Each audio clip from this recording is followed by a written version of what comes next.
mar de lágrimas, anjos voavam sobre mim. A lua contava coisas da vida e eu desvendava segredos em mim. Faltou coragem, sim, coragem em mim, coragem pra te falar o que eu sentia. É isso aí. Aileen, muito legal. Vamos conhecer um pouco aqui a história da Evelyn. Tudo bem, Evelyn? Bem-vinda. Obrigada pelo convite. E você teve problema de obesidade desde criança ou não? Sempre. Sempre. Também era gordinha, bonitinha? Gordinha, bonitinha, tratada mingau, né? Uhum. Ai, que bonitinha, mingau. Aí ela falou uma coisa muito, a verdade, que você só... Para mim, nunca foi um problema. Eu nunca tive um problema com obesidade de falar assim, nossa, tô gorda. Sempre fiz várias dietas. Chá de jiló, em jejum, várias coisas. E aí eu comecei depois de fazer várias dietas, de tentar... Essa é a sua foto aqui. De tentar, coloquei balão, aí engordei de novo, tirei o balão, engordei. Aí eu falei, não, eu acho que eu tenho que partir para a cirurgia, porque aí foi o que a doutora estava falando, problema no joelho, problema no coração, problema com diabetes. Então eu falei, não. E você fez a cirurgia faz quanto tempo? Vão fazer 5 anos. 5 anos. 5 anos. E aí você emagreceu com a cirurgia quantos 60 quilos? 60 quilos. E ficou, agora você mantém? Mantenho. Mas mudou completamente o apetite, assim? Eu comecei a dar valor a outras coisas, assim, que nem refrigerante, já não tomo muito, quase nada, só finais de semana e muito pouco. Mas você tem que controlar ou não? Você sente assim, preciso controlar, senão eu como... A Janete, por exemplo, comeu 4 quilos de chocolate. Você comeria 4 quilos de chocolate? Na época você comia isso? Eu sempre fui pro salgado. Pro salgado. Eu gostava de sentar e ter um bom prato salgado. Eu não comia nos intervalos. Sempre comia, assim, tipo, almoço, jantar, café da tarde, mas de sentar e comer. Mesmo. Vamos fazer aquele pratão. 5 pães, 6 pães. Vamos sentar e vamos se alimentar bem, né? Mas aí eu falei, não, agora... Mudou, o hábito totalmente outro. Você teve acompanhamento de nutricionista com isso também? Tive. E continua tendo ou não? Continuo porque, assim, como a doutora falou, a cirurgia não é milagrosa. Também a gente tem que falar assim, você tem que ter um acompanhamento. Ela emagrece, mas você tem que estar sempre cuidando, porque ela traz também umas consequências de baixa de ferro, vitaminas, então você está sempre cuidando dela. Doutora Lúcia, Olá. E aí? Chá de jiló emagrece, chá de cocô de gato emagrece ou não? Não existe milagre. Não existe milagre, né? Não existe milagre. A gente quer que venha um milagre assim, aquilo emagreça. Na verdade, as pessoas acham que dá para fazer uma dieta, emagrecer e depois voltar a comer tudo que comia antes, né? Isso não é uma verdade, né? Assim, se a pessoa está acima do peso, é porque ela está comendo mais do que ela tem das necessidades diárias, né? Então, ela precisa fazer atividade física. Se ela quiser comer um pouquinho a mais, a atividade física é fundamental para manter os níveis normais de peso, né? Mas se está acontecendo uma poupança, na verdade, é porque as pessoas estão comendo a mais, né? E aí, se o fator sedentarismo, se tem pouca atividade física, com certeza o peso vai acontecer ao longo do tempo. Existem alimentos proibidos, assim, isso não coma nunca de jeito nenhum, porque refrigerante é proibido? Não existem alimentos proibidos, mas existem alimentos que todos os alimentos de uma forma geral precisam ser consumidos numa quantidade adequada para a necessidade da pessoa. Então, aquilo que eu como não é na mesma proporção que você come, que a Janete come. Então, assim, cada um tem uma individualidade e uma necessidade, né? E aí essa necessidade ela tem que ser adequada para as pessoas, né? É isso que acontece. Então, eu não posso comer aquilo que ele come. Eu vou engordar se eu comer o prato que ele come. Né? Então, de uma forma geral, quem come fora, né, quem faz refeições fora, aquele prato executivo, aquele PF, né, de restaurante, é um prato masculino, não é um prato feminino. Mulher tem que comer menos que homem, Mulher então. tem que comer menos que um homem, se ela não tiver atividade física, né? E as pessoas ela... mais velhas têm que comer menos que as mais jovens? Exatamente, porque o metabolismo também tá reduzido, né? Então, depois dos 30 anos, o metabolismo começa a... Quer dizer que quando a gente chegar aos 30 anos, a gente precisa começar a comer menos. É bom. É bom. É bom escolher melhor. A relação arroz e feijão, assim, uma comida típica do brasileiro, é uma boa? É uma boa porque a combinação de arroz com feijão traz aminoácidos, traz um grupo de aminoácidos muito parecido com os aminoácidos da carne, por exemplo. Então, eu posso não comer uma carne, mas se eu comer arroz e feijão, eu estou suprindo as necessidades de proteína que o meu corpo precisa. E a gente deve optar sempre pelo integral, assim, arroz integral, massa integral, macarrão integral? Preferencialmente, é interessante se optar pelos integrais, porque os integrais têm mais fibras, e isso vai fazer com que o intestino melhore mais, e os integrais têm mais vitaminas e minerais do que os refinados.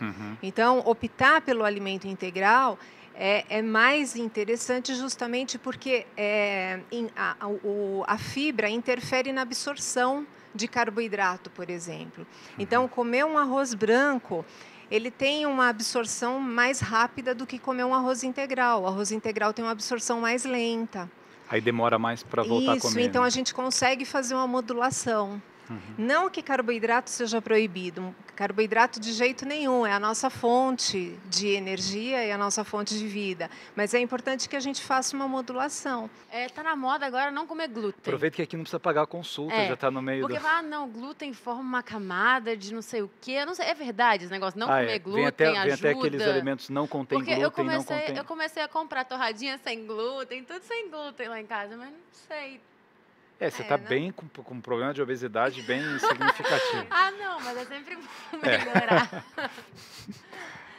O que acontece, na verdade, é que a gente precisa distinguir o que é um celíaco, que é aquela pessoa que tem alergia ao glúten, e aquela pessoa que tem, de certa forma, uma intolerância ao glúten.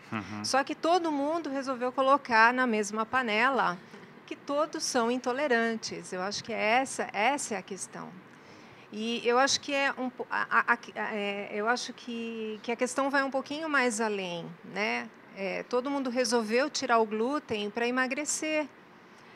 Mas será que o glúten é o responsável por isso? Será que não é a quantidade de alimentos que as pessoas estão ingerindo que está fazendo com que elas ganhem peso? Eu acho que é essa a questão. Que é a questão do light também. Você vê bolachas light, aí você vai e come 20 bolachas light, né? Não resolveu, era melhor comer uma não light do que 20 da... Então, por exemplo, né, hoje, se nós pegarmos um alimento, né, eu vou pegar, por exemplo, um queijo Minas, a porção do queijo são 30 gramas, é de 30 gramas.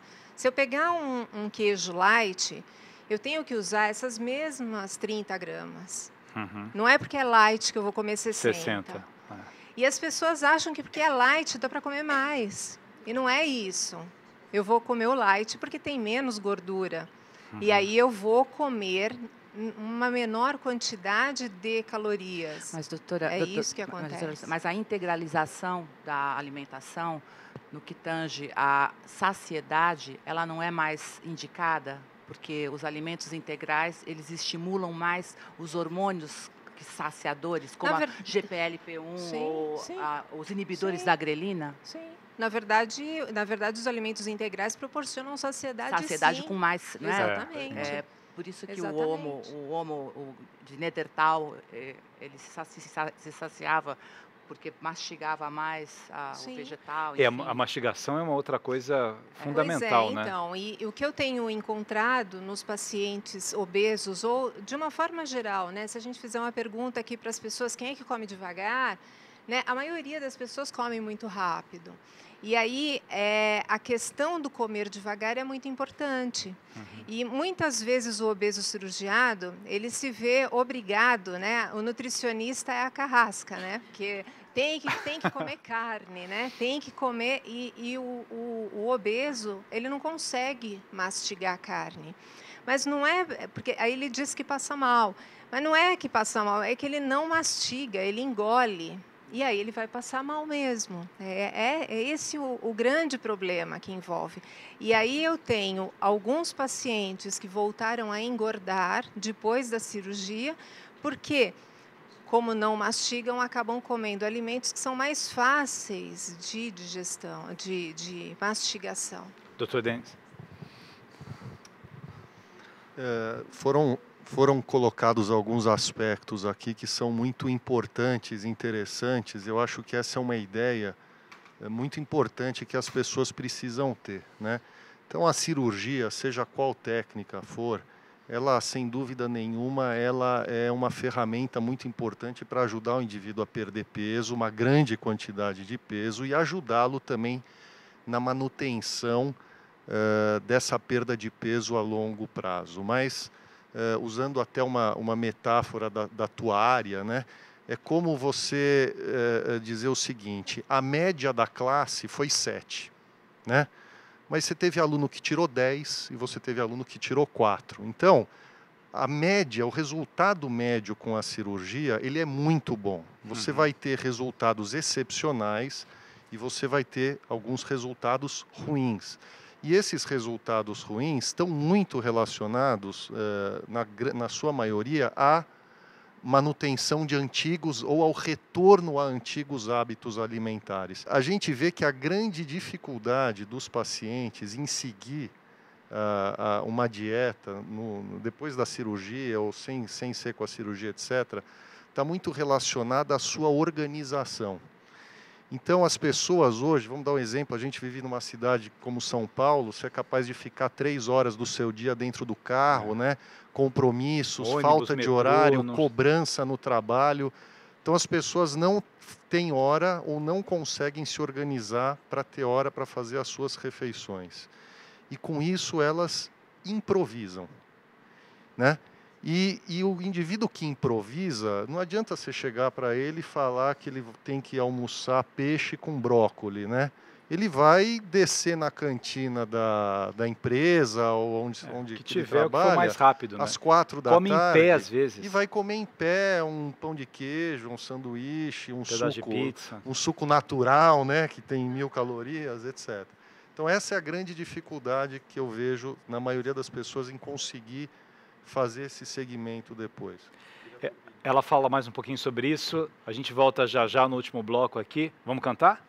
Vamos lá? Você tem mais alguma dúvida? Como é que chama a semente que você falou que é boa? Chia. Chia. Depois vamos falar da chia também. Vamos lá. A gente já volta.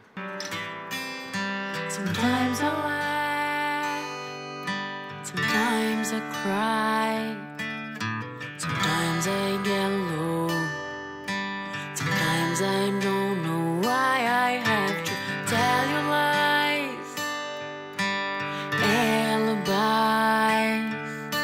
Sometimes I don't know if I'm wrong or right. I wanna know.